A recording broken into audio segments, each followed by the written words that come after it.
नमस्कार, स्वागत है आपका न्यूज़ लॉन्चर पर। मैं हूँ नीलू व्यास। 15 अगस्त का कार्यक्रम खत्म हो गया।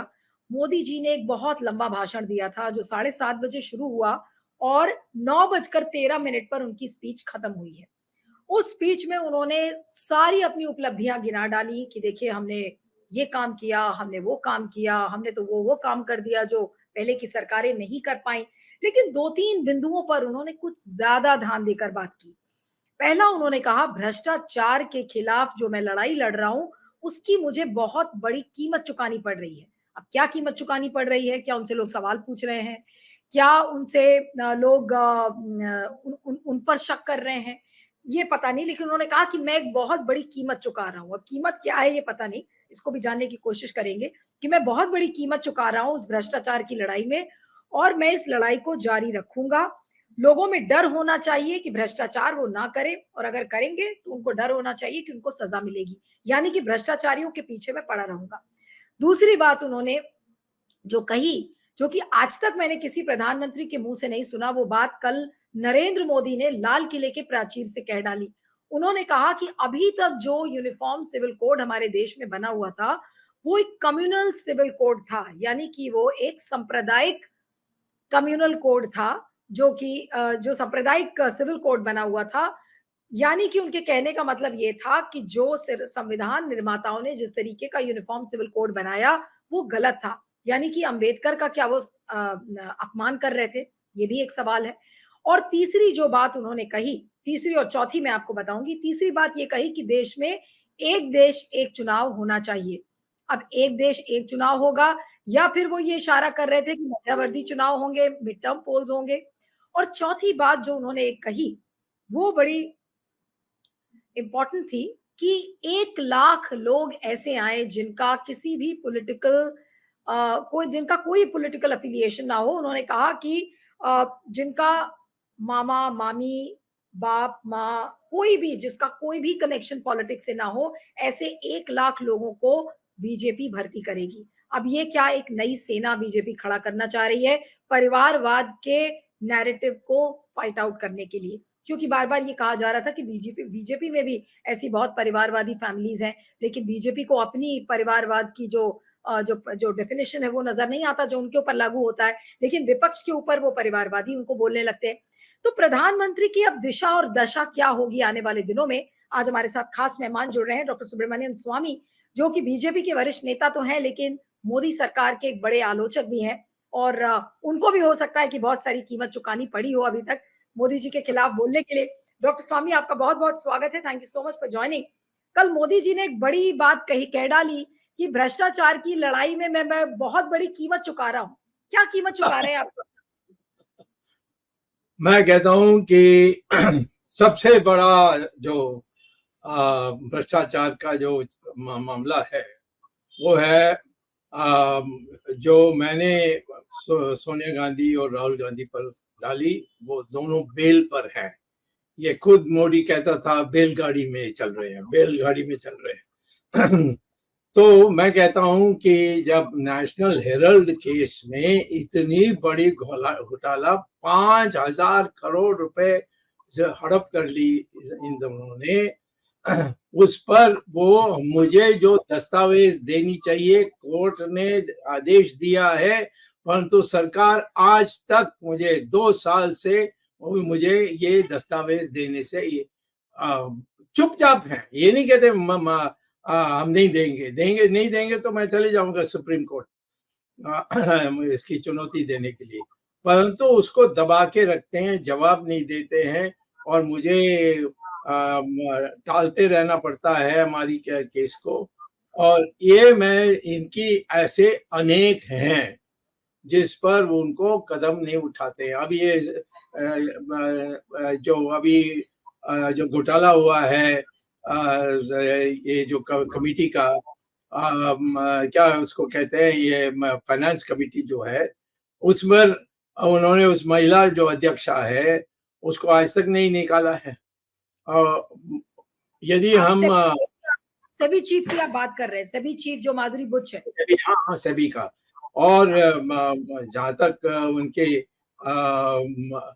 और मित्र हैं, घनिष्ठ मित्र हैं, जो बिजनेस में हैं उनको जितनी छूट दी है कि ये भी ले लो, वो भी ले लो, एयरपोर्ट भी ले लो, सारी चीजें ले लो।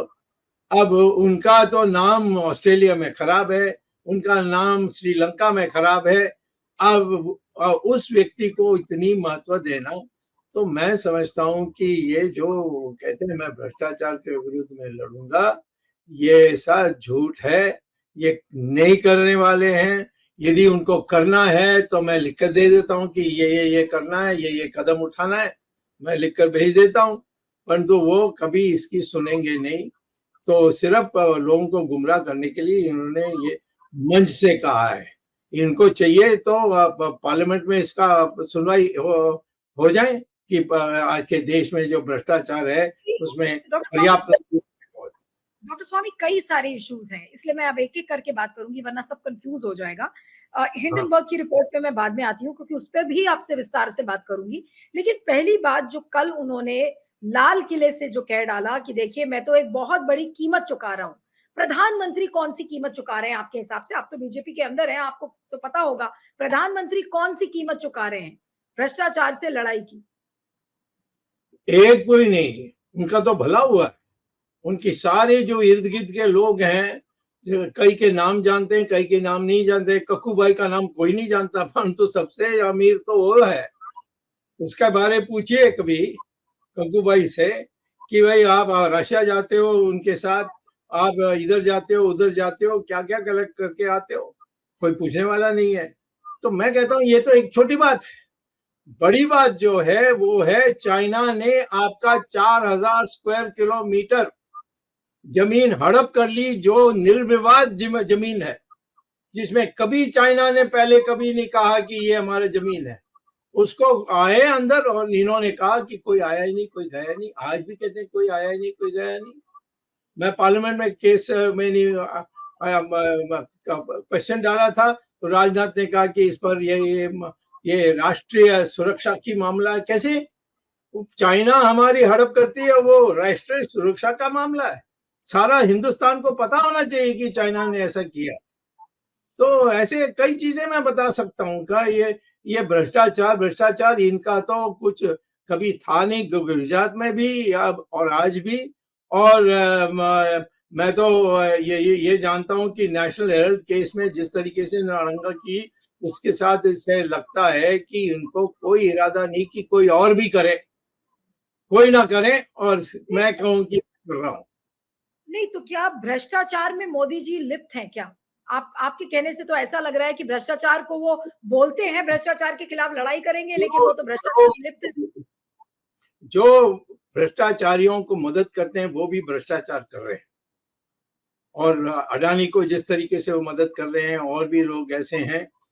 तो मैं समझता हूँ कि मोदी के ऊपर सीधा लांछन लगती है, उन पे आरोप लगती है कि वो भ्रष्टाचार कर रहे हैं क्योंकि उन्होंने भ्रष्टाचारियों को मदद की।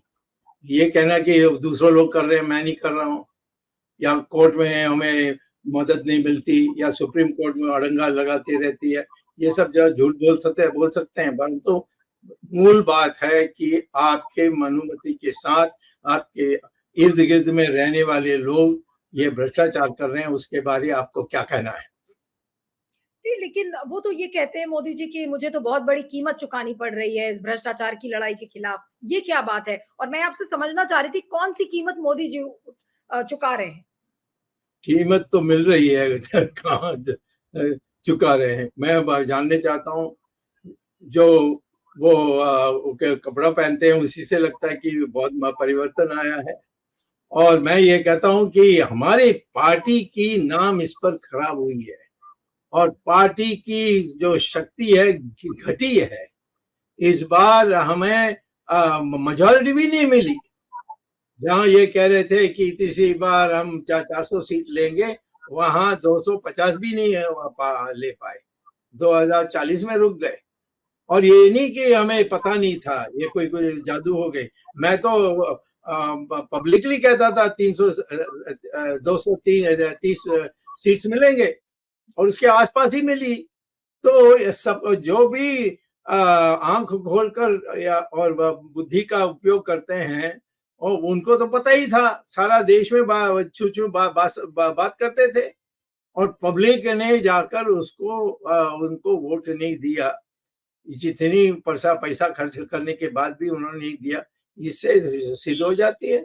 और मुझे आप देखना होगा, अभी 3 बाई इलेक्शंस आ रहे हैं, उसमें ही पता लग जाएगा।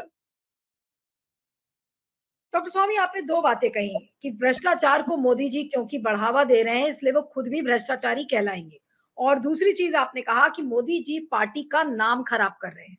अब तीसरी चीज पर मैं आती हूँ कि कल उन्होंने ये कहा कि देश में अभी तक जो यूनिफॉर्म सिविल कोड था वो एक कम्युनल सिविल कोड है।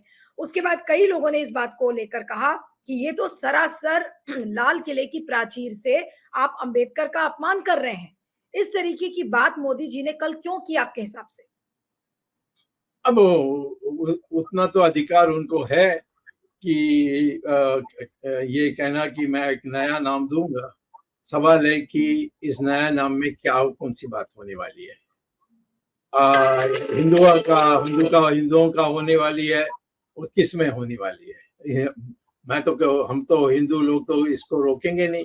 हमने दहेज को तो पहले दिन ही उसको बंद कर दिया, इसको अवैध कर दिया। आज कर रहे हैं लोग, परंतु वो तो चोरी कर रहे हैं।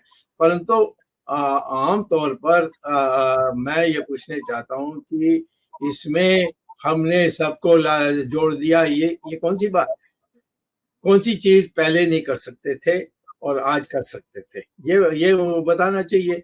या आप पत्रकार उनको पूछना चाहिए। वो भी नहीं होता है, क्योंकि आप पत्रकार उनके पास जाएंगे तो दोबारा वो बुलाएंगे नहीं आपको, आप ऐसे सवाल पूछने लगेंगे। नहीं, लेकिन डॉक्टर स्वामी, सेक्युलर और कम्युनल एंगल से यूनिफॉर्म सिविल कोड को देखना आपके हिसाब से ठीक है? आप तो लॉ के भी नहीं जानकार हैं। मोदी जी क्या नहीं ऐसी बात कर रहे हैं? नहीं नहीं नहीं, बिल्कुल नहीं। उसमें यूनिफॉर्म सिविल कोड तो डायरेक्टिव प्रिंसिपल्स में है, परंतु जो फंडामेंटल राइट्स में है, उसमें उसके अनुसार आप 25 या धारा 25 या धारा 26, इसके अनुसार आप हिंदुओं के लिए ये होगा, परंतु मुसलमान के लिए नहीं होगा, ऐसा कुछ नहीं है। सबके लिए लागू है। तो ये सब ऐसे ही, उनके पास और कुछ बोलने के लिए नहीं है, तो इस प्रकार की चीजों को लेकर बोलते रहते हैं। लोग समझते, लोग तो ज्यादातर उतनी गहराई से पढ़ते नहीं है हमारे संविधान को। उनको पता नहीं है कि ये ये नहीं, जो जो है उसी को दूसरे शब्दों में आपको बता रहे हैं। नहीं, तो अगर मोदी जी इस तरीके की बातें अगर संविधान के बारे में कर रहे हैं, अगर यूनिफॉर्म सिविल कोड के बारे में कर रहे हैं, तो आपको क्या लगता है कि मोदी जी को कोई जानकारी नहीं है संविधान की? बिल्कुल, क्या इस तरीके से वो बात कर रहे हैं? वो भी हो सकता है, क्योंकि वो कहते हैं कि चाइना का कोई आया ही नहीं, कोई गया नहीं, वो तो झूठ है। या उनको पता नहीं है। पता नहीं है तो और भी सीरियस है, पता है तो फिर गंभीर है। संविधान की जानकारी उनको है। उन्होंने कल यूनिफॉर्म सिविल कोड को सेक्युलर और कम्युनल के चश्मे से देखना शुरू किया, तो इसका मतलब क्या उनको संविधान की जानकारी है? संविधान का स भी आता है उनको? नहीं, उनको संविधान के बारे में कुछ नहीं पता है। वो कहा, इसके संविधान के लिए तो बहुत समय लगा करके उसका अध्ययन करना होता है। उसमें नहीं, एक-एक लेकिन शब्दों का जो लाल किले से क्यों की कल उन्होंने? क्यों किया लाल किले से? ऐसी हवा में कैसी बातें समझते हैं कर कि गए? जैसे इंदिरा गांधी भी ऐसे ही करती थी। उनके ये कोई नई बात नहीं है हमारे देश में। हमारे नेता झूठ बोलते रहते हैं। जो सच बोलते हैं वो कहते हैं कि तुम अपना करियर खराब कर रहे हो, क्योंकि तुम सच बोल करके सब तुम्हारे खिलाफ हो जाते हैं। तो ये हमारे देश में एक माहौल है, उसमें ये कह दिया, और जो उनके जो अब चापलूस लोग हैं वो इस पर जय जयकार करते हैं, ढंढोरा पीटते हैं और दूसरे लोगों को गाली देते हैं। तो ये तो उनकी प्रक्रिया। मैं कहता हूं कि जब इलेक्शन आएगा पता लग जाएगा कि पब्लिक तो इसको मानता नहीं है। बिल्कुल। Modi ji one nation one election यानी कि एक देश एक चुनाव का नारा लगा रहे हैं। कई लोग ये भी कह रहे हैं कि अब ऐसा लग रहा है कि मिड टर्म इलेक्शंस हो जाएंगे जल्दी, और मिड टर्म इलेक्शंस होने के बाद मोदी जी अनंत काल तक राज करने के लिए सोच रहे हैं, क्योंकि one one nation one election होगा, रीजनल पार्टीज बेचारी सब मारी जाएंगी, और अब एक अनंत काल के लिए एक ही राजा हमारे देश में वास करेगा। देखिए, एक समय था जब हर स्टेट और सेंटर दोनों की इलेक्शन एक साथ होती थी।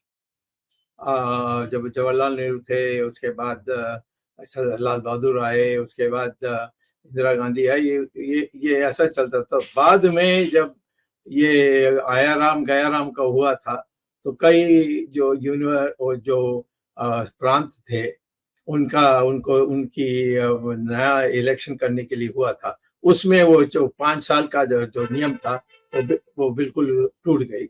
और इसने कभी 2 महीने के बाद इलेक्शन करवाया, किसी ने 4 महीने के बाद किया करवाए। इसमें ये सारा उलझन हुआ है। मैं ये नहीं कहता हूं कि हमें एक साथ करना चाहिए, नहीं करना चाहिए, मैं तो कहता हूं करना चाहिए, परंतु अब इतने साल बीत गए हैं, इसके बाद आप करोगे तो मैं समझता हूं हमारे पास वो मशीनरी नहीं है, और इसीलिए जो अभी तक चल रही है वो ऐसे ही हमें चलाना चाहिए। लेकिन मोदी जी को वन नेशन वन इलेक्शन में क्या फायदा दिखता है? वो बार-बार इस बात को कहते हैं कि नाउ इट्स हाई टाइम कि हमें हम तो वन नेशन है ही, इसमें इनको कहने की क्या जरूरत है? कौन सी चीज इन्होंने बनाई है हमारे देश में? हाँ, जहां बननी चाहिए वहां तो कुछ नहीं कर रहे हैं। हमारे नेपाल ने हमारी छोटी छोटी एरियाज को हड़प कर ली।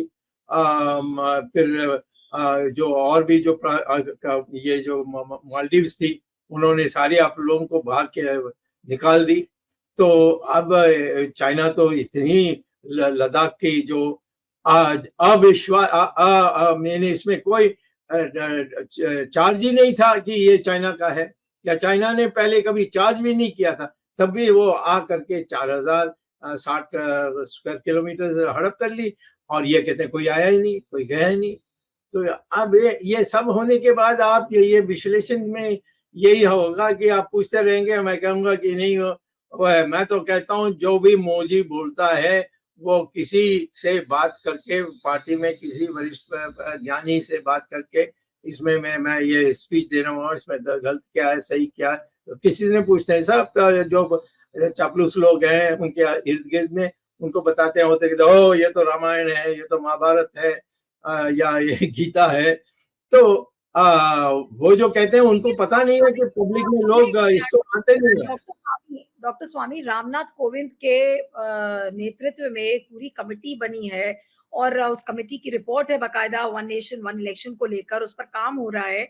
तो मोदी जी क्या ऐसी हवा में बोल देंगे कि अब एक देश एक चुनाव के लिए तैयार हो जाए पूरा देश, सारी पार्टीज?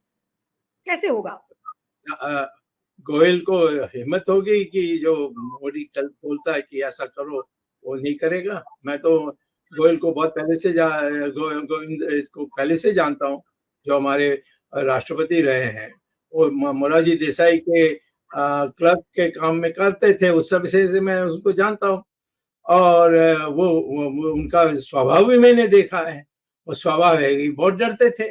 मुझे भी एक दिन भेंट हुई थी, उन्होंने कहा कि उन्होंने मेरा एक पुस्तक को विमोचन किया, वो कहा कि मोदी इसका गलत तो नहीं मानेगा। मैंने कहा मैं क्या जानूं। तो इतनी डर के व्यक्ति को आप इतनी बड़ी विषय देते हो, तो फिर वो वही कहेगा जो मोदी चाहता है कि कहने के लिए। लेकिन सर आप रामनाथ कोविंद की बात कर रहे हैं, द्रौपदी मुर्मू जो राष्ट्रपति हैं वो भी ज्यादा कुछ नहीं बोलती, जैसे उनको अपनी पावर्स को एक्सरसाइज करना चाहिए नहीं करती। वाइस प्रेसिडेंट जगदीप धनखड़ साहब हैं, उनको तो आप देख ही रहे हैं, वो तो हाथ जोड़कर खड़े हो जाते हैं मोदी जी के सामने। वही हाल स्पीकर का है जो कि लोकसभा में प्रिसाइडिंग ऑफिसर है। और ये क्यों इस तरीके की हरकतें, जो बड़े कॉन्स्टिट्यूशनल पद पर बैठे हुए लोग हैं, क्या मोदी जी का दबदबा इतना है कि अब राज्यसभा के चेयरमैन को उनके आगे झुकना पड़ता है? क्या स्पीकर को उनके आगे झुकना पड़ रहा है? ये किस तरीके का दबदबा है मोदी जी का? मैं ये आपकी मूलतः आप जो कह रहे हैं सही कह रहे हैं, परंतु राज्यसभा का जो है वो भले आज शिष्टाचार के आधार पर इधर उधर मान लें, परंतु उनको ये कभी मोदी ना समझे कि मैं इसको दबा के रख सकता हूँ। वो एक इंडिपेंडेंट बुद्धि के हैं, और पढ़े लिखे भी हैं, वकील भी हैं, और अभी आए हैं। बहुत सालों ये इनको कोई किसी ने टिकट नहीं दिया, वो इधर उधर घूमते थे, परंतु एक सडनली गवर्नर बने हैं उसके बाद। और गवर्नर में भी वो बड़े चमत्कार के साथ उन्होंने काम किया, यद्यपि उनका और ममता का नहीं बनता था। तो ये ऐसे एक सबको ये चापलूस कहने के लिए ठीक नहीं होगा। हमारे पार्टी में आज भी लोग हैं जो हो सकता है मेरे जैसे खुलेआम नहीं बोलेंगे, परंतु वो मुझसे आकर कहते हैं कि आप बात सही कर रहे हैं, आप डटे रहिए, हम आपके तुम्हारे साथ हैं, मन से हम आपके साथ हैं। तो ये है। तो मैं तो समझता हूँ कि इंदिरा गांधी ने तो सिद्ध कर दिया कि कितना भी चापलूसी चले पब्लिकली, पर जब वोटिंग होगी बक्से में, वहां वो सफाई कर देंगे। उसके लेकिन बाद सर, सबको लाल किले पर कल मोदी जी का अगर आपने कॉन्फिडेंस देखा हो तो कमाल का कॉन्फिडेंस था। वो तो ये कह रहे थे कि 140 करोड़ की जो जनता है, वो अब उसके बल पर आगे चलेंगे, उसके बल पर आगे वो विकसित भारत का सपना देख रहे हैं 2047 का। तो कहाँ उनका कॉन्फिडेंस हिला है? पब्लिक ने उनको वोट कर दिया वापस। नहीं, वो क्या कहते हैं कि वो इतनी शक्तिशाली हैं कि वो भगवान को भी पार करके वो 2047 में यहाँ प्रधानमंत्री रहेंगे। ये सब लोग तो ज्यादातर हंसते हैं। अब अखबार वालों को हो सकता है कि इससे थोड़ा टिप्पणी करने से अखबार वालों को कुछ खुशी होती होगी, परंतु किसी कोई इसको सीरियसली नहीं लेता है, और इसीलिए वो पिटते जाएंगे, अगले इलेक्शन में भी पिटेंगे। तो आप ये ये कह रहे हैं कि मोदी जी को कोई क्योंकि सीरियसली अब नहीं लेता?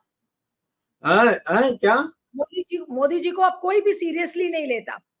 मैं तो मानता हूं कि हमारी पार्टी को अब दोबारा पार्टी पावर में आना है तो इसको छुट्टी करके मार्गदर्शन मंडल में बैठा देना चाहिए, यदि वो स्वीकार करेंगे तो। आपको लगता है कि मोदी जी मार्गदर्शक मंडल में स्वीकार करेंगे जाने के लिए? ये वो बाहर तो चाहे निकालने में तो कोई आरएसएस की पहुंच इतनी है और उसकी स्नेह इतनी है कि वो कल कहेंगे कि भाई मोदी को उतरना है, तो फिर सब लोग जो मोदी के साथ गए थे वो भी छोड़ के चले जाएंगे, क्योंकि सबको पता है कि चुनाव लड़ने के लिए आरएसएस की आशीर्वाद नहीं होगी तो नहीं जीत सकते हैं। तो वो, परंतु ये उनकी बुराई नहीं करेंगे, माने आरएसएस से उनको मार्गदर्शन मंडल में भेजना। आडवाणी और मुरलीधर जोशी ने तो स्वीकार कर लिया था कि हम जाएंगे, तो उन्होंने विद्रोह नहीं किया था। मोदी के लिए तो उसमें जाने से बहुत खतरनाक है, इसके लिए खतरा है, क्योंकि उन्होंने बहुत दुश्मन बनाई है इस देश में बाहर।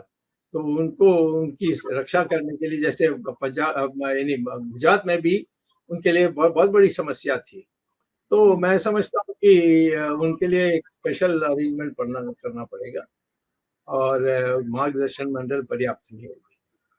लेकिन आपको नहीं लगता डॉक्टर स्वामी कि अब मोदी जी की और मोदी के सरकार की रोज हार हो रही है? अभी आपने संसद के सेशन में देखा, वक्फ अमेंडमेंट बिल जो था वो अब जॉइंट कमेटी में चला गया।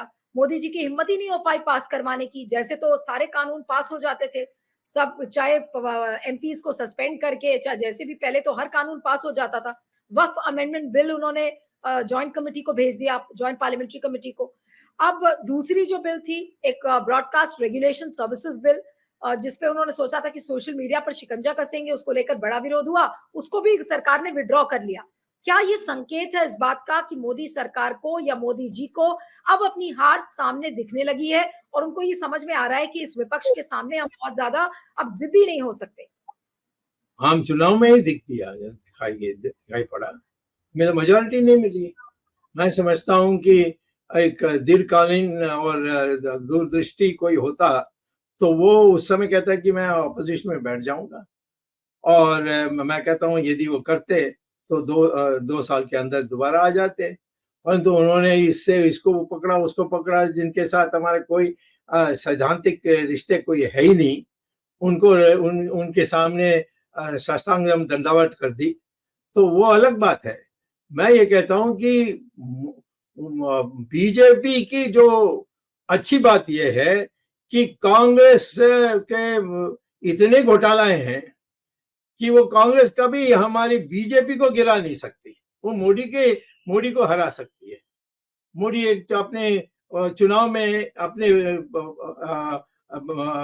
अपने जो इलाका है वहां से उससे हार सकते हैं, परंतु बीजेपी इकट्ठे होकर अपनी जो सिद्धांत के लिए बोलेगी तो चुनाव में निश्चित जीतेगी।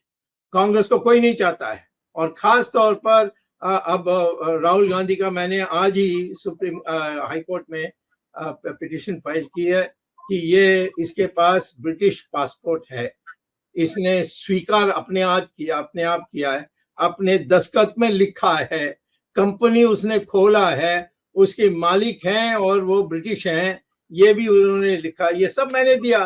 राजनाथ ने उसको शो कॉज नोटिस भेजा, बट ये जो आज का जो होम मिनिस्टर है अमित शाह, ये एक बार भी उनसे नहीं पूछा भाई राजनाथ ने तुम्हें चिट्ठी दिया उसका जवाब दो। नहीं तो अमित शाह की मजबूरी क्या है वैसे? तो नहीं तो राहुल गांधी को तो बुरा भला कहने लगता है। मजबूरी यही है कि वो मोदी का जूनियर पार्टनर है, वो अकेला कुछ नहीं कर सकता, और मोदी का है कि जब तक ये राहुल गांधी होगा और सोनिया गांधी होंगे उनका बचाव होते रहेगा। अब बचाव किस बात पर मैं नहीं कहूंगा। अब बड़ी बात है, मैं आपको रोक रही हूँ, आपने एक बड़ी बात कही, आपने कहा कि राहुल गांधी को एक शील्ड की तरह इस्तेमाल करते हैं मोदी और अमित शाह, आप क्या ये कह रहे हैं? नहीं, अमित शाह कुछ नहीं है, वो तो सलूट वाले आदमी है, वो जो मोदी कहेगा वही करेगा। नहीं तो क्या राहुल मैं ये पूछता हूँ आप पत्रकार हर 2 हफ्ते में आप मीटिंग करते हैं होम मिनिस्ट्री में, उनको क्यों नहीं पूछते? एक ही व्यक्ति ने पूछा था, वो है गोपी कृष्णन, जो उस समय आई थिंक वो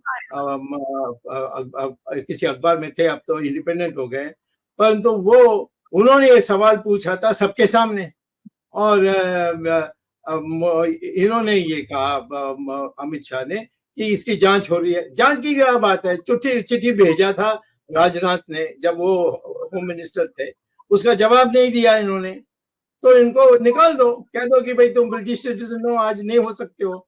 मैं आज बता रहा हूँ ये सारे कांग्रेसियों को, राहुल गांधी को कैंडिडेट मत बनाओ, जैसे मैंने पिछले बार भी बताई कि सोनिया गांधी को मत बनाओ, उसको कोई नहीं बना सकते हैं। और आखिर में हमारे राष्ट्रपति ने उनको कह दिया कि भाई मैं आपको शपथ नहीं दे सकता, जो दस्तावेज मैंने दिया उसके आधार पर उन्होंने अपनी राय बदल दी और कहा कि नहीं, अब हम आपको शपथ नहीं दे सकते। ऐसे ये प्रधानमंत्री नहीं बन सकता है। तो स्वामी, राहुल गांधी के संदर्भ में मैं आपसे समझना चाह रही हूँ कि क्या मोदी जी राहुल गांधी को अपनी ढाल बनाकर राजनीतिक रूप से इस्तेमाल कर रहे हैं? ये तो मूर्खता है, यानी कहना कि मैं आइस के ऊपर डांस कर सकता हूँ, आइस टूट पानी में डूब के मर जाएंगे। इनका क्या, इनका तो कुछ है ही नहीं भविष्य। राहुल गांधी का कोई भविष्य है ही नहीं, कांग्रेस वाले का ये पता नहीं नशा में है। मैं कहता हूं कि जो डॉक्यूमेंट्स हैं उससे कोई बच नहीं सकता, यदि हम लोकतंत्र देश रहेंगे तो वो बच नहीं सकता, क्योंकि उन्होंने अपने हाथों में लिख कर कहा है कि मैं ब्रिटिश सिटीजन हूँ। डॉक्टर स्वामी, आपने कहा राहुल का कोई भविष्य नहीं है, लेकिन इस समय तो राहुल ही राहुल चारों तरफ हो रहा है, वो उभरते हुए जननायक, नहीं उनको उभरते हुए जननायक के रूप में सब देख रहे हैं। आपके पत्रकार ऐसे हैं, मैं कहता हूँ आप राहुल गांधी से जाकर पूछिए कि सुब्रमण्यम स्वामी ने ये अब हाई कोर्ट में पेश कर दिया आज कि आप ब्रिटिश सिटीजन हैं, अतः आप इंडियन सिटीजन नहीं हो सकते हमारे संविधान के अनुसार। तो पूछिए उनसे, और क्या कहते हैं? जवाब नहीं दे सकेंगे, तो कोई पूछता नहीं है। तो इसीलिए आप कहते हैं कि वो आप राहुल गांधी के बारे में ऐसे कहते हैं, परंतु वहां की सब जय जयकार करें, पब्लिक नहीं कर रही है, ये मैं बता देता हूँ। और पब्लिक ने मोदी को भी दिखा दिया, इसको भी दिखा देंगे। पब्लिक को तो छोड़ दीजिए कि पब्लिक क्या कर रही है, पब्लिक ने तो वोट किया ना इस बार कांग्रेस को, पब्लिक ने समाजवादी पार्टी को वोट किया, बीजेपी को उतने नंबर्स नहीं मिले। लेकिन मेरा जो आपसे सवाल है इसी संदर्भ, आखिर मोदी जी राहुल को क्यों बचा रहे? नहीं, एक सेकंड, मोदी जी क्यों बचा रहे? नहीं, मैं कहता हूँ बीजेपी इसको ज्यादा वोट मिली बाकियों से। हो सकता है हमें मेजॉरिटी नहीं मिली, बट ज्यादा तो मिली। इनको तो मेजॉरिटी नहीं मिली ना, टुकड़ा टुकड़ा होने के बाद भी नहीं मिली ना, और टुकड़ा टुकड़ा को जोड़ करके भी नहीं मिली। तो नहीं, मैं लेकिन ये ये कहता आपका जो हूँ, हाँ, सवाल है डॉक्टर स्वामी कि मोदी जी राहुल को क्यों बचाने में लगे हैं? ये तो वही राहुल है जिनके आगे मोदी जी आजकल बैठ ही नहीं पाते। ये आप पत्रकारों को जाकर पूछना चाहिए मोदी से। सब हुँ, मुझसे पूछते हो, मैं क्यों बताऊँ? मैंने तो बता दिया कि ये मैंने दिया, वो कुछ नहीं कर रहे हैं। वो अमित शाह उस पर बैठकर उसको टालते रहते हैं। नहीं तो अ, क्या क्या क्या कोई डील हो गई है? क्या कोई डील हो गई है? क्या कोई टैसिट और अंडरस्टैंडिंग है? और और क्या नहीं हो रही। निष्कर्ष निकल सकता है? और क्या निष्कर्ष निकला? मैंने 2019 में ये दिया। राजनाथ उस समय मिनिस्टर थे, उन्होंने नोटिस भेजा उनको, शो कॉज नोटिस, और उसको राजनाथ को बदल दी और इनको लाए। और इन्होंने आज तक एक बार भी चिट्ठी नहीं लिखी उसको, राहुल गांधी को, कि भाई तुमने जवाब क्यों नहीं दिया, हम आपको एक हफ्ता और देते हैं और उसके बाद हम खुद इसके फैसला कर देंगे, ऐसा कहना चाहिए। वैसे पब्लिक फोरम्स में तो राहुल गांधी को पता नहीं क्या-क्या मोदी और शाह दोनों कहते हैं। वो तो उससे क्या मतलब है, वो पब्लिक उसको मानेगी, क्योंकि जब मोदी और शाह के नाम खराब हो गई है और वो राहुल गांधी की बुराई करेंगे तो कौन सुनेगा? हुँ, इसीलिए इस उसमें आपको जाना नहीं चाहिए। मैं कहता हूँ कि हम लोग क्या कर रहे हैं, इसका मैं कह रहा हूँ। हम लोग क्यों इस जो पब्लिक क्यों क्यों चुप है? जी। जानते हैं। अब मैं कोर्ट में जा रहा हूँ, देखता हूँ कोर्ट में क्या होता है। जी। अब अगले इश्यू के बारे में बात करते हैं और वो है हिंडनबर्ग रिपोर्ट 2 जो कि अभी आई है कुछ दिन पहले ही और उसमें मोदी, अदानी और सेबी चीफ माधवी पुरी बुच का एक नेक्सस सामने नजर आ रहा है जिसमें कि ये कहा जा रहा है कि उन्होंने एक इन्वेस्टर के रूप में अपने उनके ऑफशोर एंटिटीज में स्टेक्स थे। उनके जो हस्बैंड है धवल बुच और he was an adviser to Blackstone, इस तरीके की बातें सामने आ रही हैं और बहुत सारे कॉम्प्रोमाइज और कॉन्फ्लिक्ट ऑफ इंटरेस्ट का मामला सामने आ रहा है। ऐसे में माधवी बुच का इस्तीफा मोदी जी या निर्मला सीतारमन क्यों नहीं मांग रहे? क्यों नहीं वो रिजाइन कर रही है? क्यों नहीं इस्तीफा दे रही? पहले निर्मला सीतारमन का ये जो फॉरेन फाइनेंस मिनिस्टर हैं, इनको विपक्ष क्यों नहीं मांग रही है कि आप इस्तीफा दो? ये तो आपके डिपार्टमेंट के आपके मिनिस्ट्री के नीचे आती है। बाद में इनसे कहो। ये तो एक ऑफिसर है जो सिक्योरिटीज एंड वो जो है सिक्योरिटी ऑफ इंडिया। हाँ, हाँ, वो उसकी उसका है, वो तो कभी भी जा सकती है। जाने चाहिए तो पहला जाना चाहिए निर्मला सीतारमन, क्योंकि उसके बिना तो कोई एक्शन ही नहीं लेंगी एसईसी। नहीं तो सो वित्त ऐसी मंत्री का इस्तीफा कौन मांगेगा? फिर जब इलेक्टोरल बॉन्ड जैसा मामला इतना बड़ा आ गया, तो उनका आप इस्तीफा नहीं। आप मांगे और मोदी नहीं मानेंगे तो मोदी का इस्तीफा मांगे। हम तो पहले राजीव गांधी के लिए क्या किया था, जब डिफेंस मिनिस्टर नहीं यानी बात नहीं मानी, तो हमने उस समय बीपी सिंह था और वो इससे इस्तीफा देकर आ गया। राजीव गांधी को फिर हमने उसको उतारा, यानी उसका नाम ऐसा खराब कर दिया कि चुनाव हार गए। तो मैं नहीं ये लेकिन कहता हूँ, जी, जी। या बोल, तो नहीं, मैं नहीं मैं कहता कह हूँ कि ये आप इस पर आइए कि ये जो आप विदेश से आया है, इस पर मैं एक इंडियन जो विदेश में पढ़ा के आया हूँ, विदेश से पीएचडी लेकर आया हूँ, दुनिया के सबसे मशहूर यूनिवर्सिटी हार्वर्ड से आया हूँ, और यहाँ आकर मैं वो विदेशी क्या कहता है ये मैं पहले से ही जानता था। और मैं तो कहता हूँ कि हाँ ठीक है, आया दस्तावेज हम पढ़ेंगे, उसकी मंथन करेंगे, परंतु हम उसके आधार पर नहीं कहेंगे कि इनका के ऊपर एक्शन होना चाहिए। हम नहीं कहेंगे लेकिन हमारे ये है। पढ़ी डॉक्टर स्वामी, आपने तो वो पूरी रिपोर्ट पढ़ी है। क्या उस रिपोर्ट में मोदी सरकार, अदानी और सेबी चीफ का नेक्सस आपको साफ-साफ नजर नहीं आता? कितनी सही है वो रिपोर्ट? तो क्या है, मैं क्यों उसको महत्व दूं? मैं तो जानता हूं पहले से ये रिपोर्ट मेरे जैसे व्यक्ति जो 6 बार पार्लियामेंट में रह चुका हूं, 2 बार मिनिस्टर रह चुका हूं, और मैं इस कोई विदेश में कोई किसी ने दस्तावेज पेश की, उसके आधार पर मैं बोलूंगा। मुझे तो पहले ही पता था, मैं पहले से ही कह रहा हूँ। तो ये तो फोकस होना चाहिए। आप रोज और रिपोर्ट रिपोर्ट रिपोर्ट कहते हैं, सब फिर छोड़ देंगे, वो फिर बात नहीं तो फैलेगी क्या, वो विदेश आप डॉक्टर विदेश स्वामी षड्यंत्र है।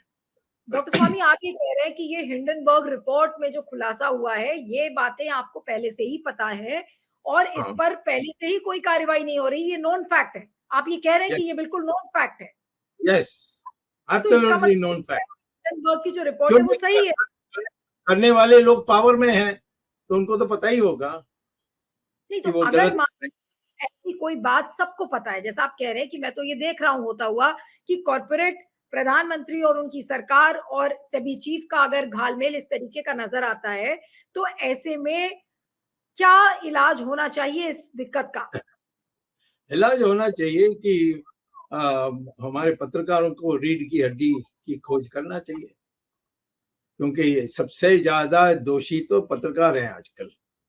हम्म। वो किसी बात पर डिबेट नहीं करते, किसी बात पर बोलते नहीं, डर जाते हैं। मुझसे ही पत्रकारों ने कहा कि भाई आपको हम बहुत चाहते हैं, पब्लिक हमारे लिखती है कि स्वामी को बुलाओ, स्वामी को बुलाओ, वो साफ साफ बोल देगा, बट हमारे आएंगे तो फिर कल हमारी सारी जो एडवर्टीजमेंट के पैसा मिलती है सब बंद हो जाएगी और हम खत्म। तो इसीलिए आप इसमें मत जाइए, आप पब्लिक को जो वास्तविकता वो बताते रहिए। क्यों नहीं हो रहा, क्या नहीं, वो तो सबको पता है। ये इंदिरा गांधी के काल से शुरू हुआ है, अब ये एक्सट्रीम में पहुंच गया है। अब तो यानी कुछ ना कुछ फूटेगा। यानी नहीं जो तो जो मैंने आपसे सवाल किया था कि इस प्रॉब्लम का जो इलाज है, क्या वो सुप्रीम कोर्ट कर सकती है? क्या सुप्रीम कोर्ट इसमें सुओ मोटो संज्ञान ले सकता है? यदि यदि कोई कर सकता है तो आज में एक ही बचा हुआ है संस्थान है, वो है सुप्रीम कोर्ट। आज जजेस भी कितने खतरे में हैं, आप जानते नहीं है। और कितना उनके ऊपर बोझा है, कितने पिटिशंस हैं। इन्हें बेचारे पता नहीं कभी सोते हैं कि नहीं। मैं को तो कोर्ट जाता हूँ, मैं देखता हूँ कि यानी 100 150 पिटिशंस लग जाते हैं और उनको 4-5 घंटे में इस सबको देखना होता है। पूरा देख भी नहीं सकते हैं, फिर वो दोबारा जुड़ कर आती है। तो मैं कहता हूँ कि कोई एक संस्था है जिससे कुछ न्याय मिल सकती है आज, वो है सुप्रीम कोर्ट। कभी कभी इधर लेकिन उधर आप हाई कोर्ट में भी मैंने देखा है, जो सुप्रीम कोर्ट के जज बनने लायक लोग हैं वो वहाँ चीफ जस्टिस हाई कोर्ट में बन जाते हैं। वो बहुत अच्छा कमाल के काम करते हैं। मैं आमने सामने मैंने देखा है। मैंने अभी बॉम्बे में हूँ, मैं आपको क्या लगता कर्नाटक है कि क्या ये माधवीपुरी बुच के केस में जो सेबी चीफ का मामला सामने आया है, इसमें में। चंद्रचूड़ साहब अपनी बुद्धि, अपनी विवेक का इस्तेमाल करके क्या कोई एक्शन लेंगे इस केस नहीं में? भाई, कोई पिटिशन देना चाहिए ना। वो अपने आप कैसे लेंगे?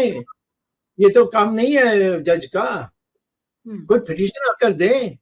उसके बाद हमारे सॉलिसिटर जनरल जो हैं, जो उनको बोलना चाहिए कि भाई ये सही है गलत है, और फिर सुनवाई होगी, फिर बहस होगी।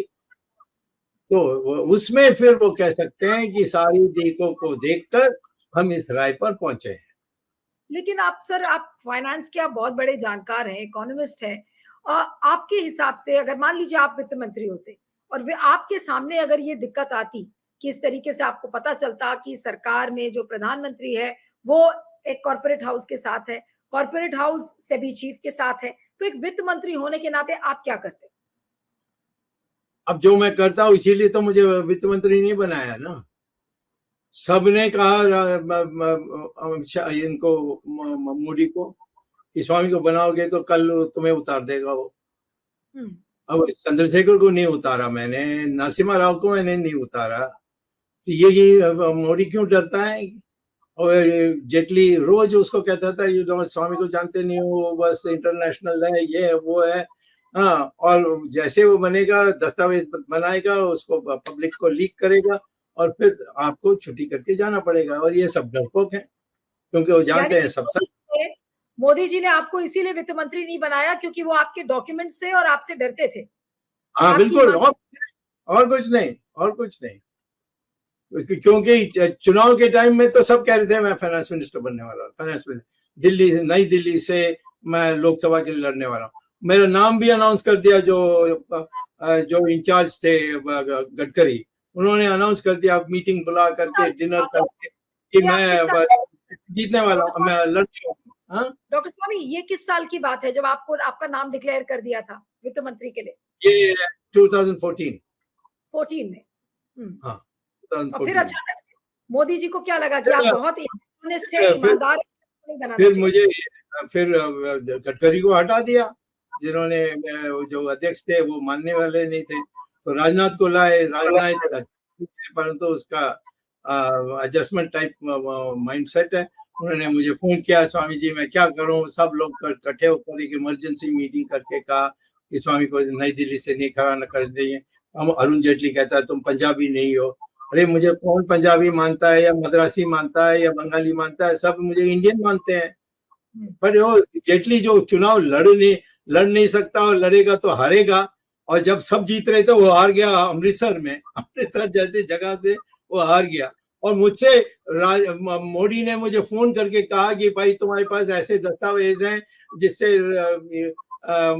जेटली जीत सकता है, कर दो। मैंने कहा उसको, जिसने मुझे कहा कि मैं डेंजर हूं, मैं उसको मैं करूंगा? मैं कहा मेरे लिए कर दो। मैंने किया, मैंने कई चीजों स्कैंडल्स निकलवाई, जो उस समय की जो महिला खड़ी थी उनके खिलाफ, परंतु पब्लिक तो सुनने के लिए तैयार नहीं। जेटली नहीं, जेटली को नहीं मानेंगे। अमृतसर लोगों ने कह दिया, मुझे भी लोगों ने गाली दिया, तुम्हें क्या हो गया, तुम सरदारों के पक्ष में होते थे, अब इस आदमी को हमारे माथे में थोपने के लिए आपने कोशिश। तो ये कहता हूं कि ये सारे लोग ऐसे ही हैं। वो पब्लिक में कुछ बोलने नहीं, पब्लिक में विश्वास होना चाहिए कि भाई ये आदमी सच बोलता है। और आज मेरा जो स्ट्रेंथ है वो ये है, जब मैं बोलता हूँ लोग समझते हैं कि मैं सच बोलता हूँ। नहीं तो इतना बड़ी मैं अपने इन्हें हम अपने नुकसान कैसा कर सकता हूँ? ऐसे लोग मुझे इन्हें शाबाश भी कहते हैं, तो हमें तसल्ली भी मिलती है। लेकिन डॉक्टर स्वामी, अब क्या आपको लगता है कि लोग कह रहे थे कि मोदी जी की सरकार 5 साल नहीं चल पाएगी और कार्यकाल उनका लंबा नहीं है। अभी तो उन्होंने बिल्कुल अपने आप को अच्छे से ढाल लिया है। चाहे राजनाथ जी ने भी अपने आप को ढाल लिया। आपने खुद कहा कि वो एडजस्टमेंट माइंडसेट के हैं, तो उन्होंने भी ढाल लिया और ने भी ढाल लिया। एक व्यक्ति से कुछ नहीं होता है। कोई घटना होंगी और वो बाहर निकलेंगे तो ये कल चले जाएगा। और चाइना का है, जिस दिन वो बाहर निकलेगा इनके लिए इसके घर के सामने लोग भीड़ आ जाएगी। जैसे अब बांग्लादेश में देखा आपने, लोग कभी नहीं सोचते थे इस प्रकार की भीड़ आएगी, आ गई, यहाँ भी आ जाएगी। मोदी जी का भविष्य आप कैसे देखते हैं? बिल्कुल जो शेख हसीना का हाल हुआ वही क्या, इसको मार्गदर्शन मंडल में जाकर के बचना चाहिए। नवंबर तक पता नहीं क्या क्या हो जाए। अभी देखिए कितना हो रहा है। ये कहाँ, इनको तो अब अमेरिका इसको पसंद नहीं करती, और इसको तो यूक्रेन जा रहे हैं ताकि यूक्रेन अमेरिका से कि भाई ये अच्छा आदमी है। अब यूक्रेन करने वाला नहीं है, क्योंकि पहले से ये रशिया को सपोर्ट कर रहे थे। अब यूक्रेन के पास चले गए। और इनके जो फॉरेन मिनिस्टर है, बाप रे बाप, ऐसा चपड़ासी मैंने दुनिया में देखा नहीं जो फॉरेन मिनिस्टर है। तो इसीलिए आज मैं ये कहता हूं कि इनका तो जाना तय है। कब होगा? हो सकता है नवंबर में होगा, हो सकता है मार्च में होगा, परंतु ये एक साल के अंदर तो ये जाने वाले हैं। लेकिन आप, कई लोग ये कहते हैं, आपने कहा कि उनको मार्गदर्शक मंडल में चले जाने चाहिए। कई लोग तो ये बोलते हैं कि अब ये झोला उठा के देश छोड़ ही देंगे। आपको क्या स्थिति लगती है? क्या देश छोड़ के चले जाएंगे मोदी? तो उनकी मर्जी, नहीं जाने चाहते हैं तो नहीं जाने चाहते हैं। वो मार्गदर्शन मंडल में झोला उठा के जाने चाहते हैं तो जाए। हम तो बांग्लादेश का व्यक्तिगत दुश्मनी नहीं है। नहीं डॉक्टर स्वामी, आपने बांग्लादेश का जिक्र किया, इसलिए कई लोग सोशल मीडिया पर भी लिख रहे थे कि मोदी जी का भी वही हाल होगा जो शेख हसीना का हुआ। नहीं, हमारे देश में ऐसे हम नहीं है। हम किसी को डरा कर किसी और देश को भगाने के लिए कभी नहीं करते। इमरजेंसी में भी हम प्रचार के लिए गए थे, और मैं तो पार्लियामेंट में वापस आया, ये इंदिरा गांधी मुझे पकड़ नहीं सकी, तो मैं क्या करूं? मैं जाकर कहूंगा नहीं नहीं मैं जेल जाने के लिए तैयार हूँ। ऐसा नहीं, मैं आया, मैंने एक छोटा-सा भाषण भी दिया और ये पकड़ नहीं सके मुझे। तो फिर मैं वापस चले गया था अमेरिका। तो ये तो इनकी यानी लैक ऑफ पावर थी, ये लैक ऑफ ब्रेन्स थी कि इन्होंने ये हुआ। परंतु हमारे देश में हम ऐसे किसी नेता का करने वाले नहीं कि तुम्हें भागना पड़ेगा। ये तो डेमोक्रेसी है और हम हमारी जो चरित्र है हिंदुओं की, वो तो है कि हम कोई हार जाए तो उसके बाद फिर उसके पीछे नहीं करते। नहीं, लेकिन अगर हिंदुओं में ही कोई तानाशाह लीडर अगर मिल जाए, जो कि मोदी जी के लोग आ ही कहते नहीं हैं सकता, आ ही नहीं कि सकता, आ ही नहीं सकता। कोई इस यानी देश को गुलाम बहुत दिन रख नहीं सकता, कोई इस देश में तानाशाही नहीं कर सकता। नहीं, तो मोदी जी इंदिरा का गांधी भविष्य ने किस हिसाब से? गांधी ने क्या क्या हुआ? जैसे इंदिरा गांधी जैसे औरत जिसके बारे कहते हैं कोई उसको छू नहीं सकती, वो ये महिला है, दुर्गा है, ये है, वो है। हमारे हमारे पार्टी के लोग ही झुक गए उस समय। तो मैं ये कहता हूँ कि उस फिर भी पब्लिक ने नहीं माना। आज भी इस जो इलेक्शन अभी खत्म हुई है, उसमें किसने अब बीजेपी से कोई चंद 4-5 लोगों को छोड़कर किसी ने कहा कि हमें 250 से कम मिलेगी। तो हमारी पब्लिक है, ये तो बहुत पुरानी संस्कृति की है। हम बोलते नहीं हैं, चुप रहते हैं और बाद में जो करना है करते हैं। मेरा आखिरी सवाल है डॉक्टर स्वामी कि मोदी जी का भविष्य क्या है अब आपके हिसाब से? मोदी जी का भविष्य है कि उसको पेंशन लेकर जाना चाहिए। पेंशन क्योंकि मिलेगी? मिलेगी, पार्लियामेंट एमपी रहे ना, अब भले प्राइम मिनिस्टर थे और उसका मिलता नहीं जानता, बट पार्लियामेंट में तो अच्छा पेंशन मिलती है। लेकिन अभी तो फिलहाल ऐसा कुछ दिख नहीं रहा है, लोग मोदी जी को पसंद कर रहे हैं। आपको नहीं दिख रहा है, मैं क्या करूं? आपके पत्रकार तो सदा निराश होते हैं। इमरजेंसी में सारे पत्रकारों ने मुझे कहा ये कभी नहीं जाएगी, ये तो थर्ड वर्ल्ड कंट्री है, यहाँ तो तानाशाही होना ही था, ये जवाहरलाल नेहरू के कारण इतने दिन चली। ये सब बकवास कर रहे थे जब डॉक्टर अंबेडकर ने सारा कॉन्स्टिट्यूशन बनाया, जवाहरलाल नेहरू कहीं नहीं थे उसमें। तो ये तो हमारे देश में ऐसे निराश पैदा करने वाले बहुत लोग होते हैं।